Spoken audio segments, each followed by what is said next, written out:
a year and a half ago, when the Russian invasion of Ukraine was still in its early phase, the House of Representatives in the US passed a resolution promising staunch and fervent support for Ukraine.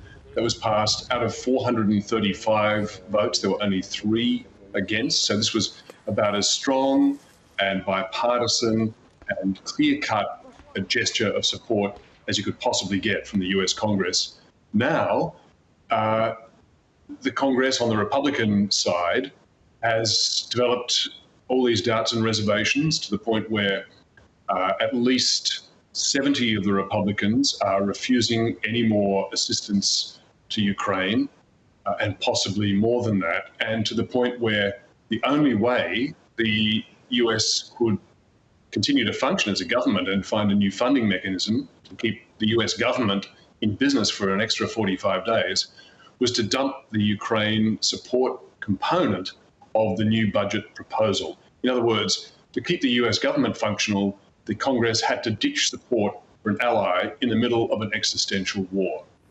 And of course now Kevin McCarthy, the leader of the House, the leader of the Republicans, is hoping he'll get the Ukraine aid back on the agenda, but he is now facing a threat to his own leadership, his own survival. So we have compounding levels of chaos and disorder in the US Congress. We have a system where it's a parliament that has failed to pass a normal budget, that is, all the budget bills on time for 26 years. Brinkmanship with the operation of the national government has now become a norm, bizarre as that may seem. So it's now a constant, or a near constant, within the mechanisms of the Congress. And as a victim of that, you see the Ukraine aid falling victim. But in an attempt, as you say, to try and fix that, the Republican and Democrat leadership, and of course the president, have all said we need to keep support for Ukraine flowing. It's a critical US interest.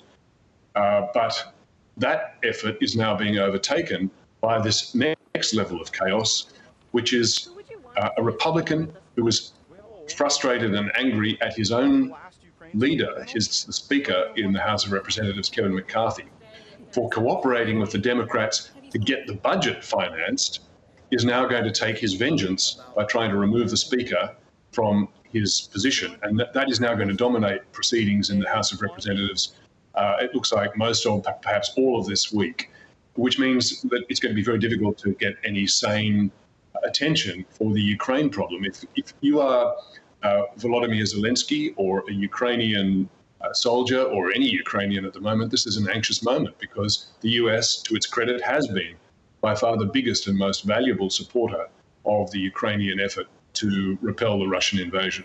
Yeah. And, you know, as they have become an ally to Ukraine so staunchly, with this kind of move, what is Russia thinking? What is even China thinking as they watch this play out? Well, we can only speculate, Bev, but I think it's probably fair to imagine that they are seeing what's happening in US politics as a sign of vulnerability and weakness. It's an indication of the fickleness of US politics, that the US political system seems incapable of sustaining support for an ally where, even though it's vowed unending and unqualified support for the Ukrainians, they seem to be unable to sustain that beyond a year and a half. It's reminiscent of the US historian, the late US historian Arthur Schlesinger's line, all wars are popular for the first 30 days. After that, public support dwindles, the Congress is losing interest. Donald Trump has become a champion for Russia over Ukraine and is leading the resistance to more Ukrainian support from the US. So if I'm either Putin or Xi Jinping looking at this, I see a country that has trouble sustaining support for its avowed causes, and I see potential opportunity for my own plans for expansionism. Yeah. And in many ways, Putin just needs to watch and sit this out. No one is really winning this war. It's ground almost to a halt. It's very difficult for Ukraine to get any advantage despite the billions of support they've been getting. Yeah, so, this must be encouraging for Vladimir Putin to see that if he can hold on long enough against the Ukrainians, then perhaps he can continue to see Donald Trump turn more Republicans against the Ukrainian cause. Perhaps Donald Trump becomes president again, which, of course, being Putin's favored candidate. And Donald Trump has said that he will end the war in Ukraine within 24 hours if he becomes president, without saying why, but presumably because he will cut aid to Ukraine and force it to talk terms with Russia. So you're right. This is an encouragement for Putin to try and wait out the US political support for Ukraine and hope that Ukraine falls to him because Ukraine's most important supporter simply can't sustain the attention and the interest. Yeah. It's not just the US where the fatigue for the support for the Ukraine war is happening too. We're seeing countries in Europe also potentially question their ongoing support. Yes, the new leader of Slovakia, for example, he's won power on a platform to curb aid to Ukraine.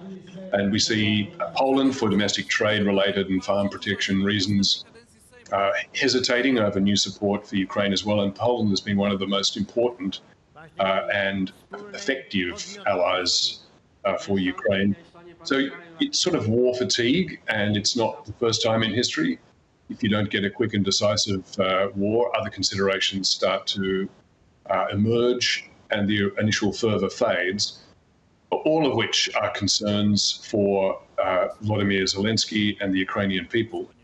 However, we see from the EU calls from some of its leadership to step up and support and increase support for Ukraine to compensate for the apparent flagging of American support. Although it's important to add, I think, Bev, that the congressional leaders and the president in the US are all still on the record as very determined and avowed supporters of Ukraine, but they're just having increasing trouble navigating around this growing block of pro-Russia, or certainly at least anti-Ukraine sentiment in the Republican Party, led by the so-called Freedom Caucus of far right-wing Republicans. Yeah. Peter, good to talk and get your analysis on this. Thanks for your time. Pleasure, Bev.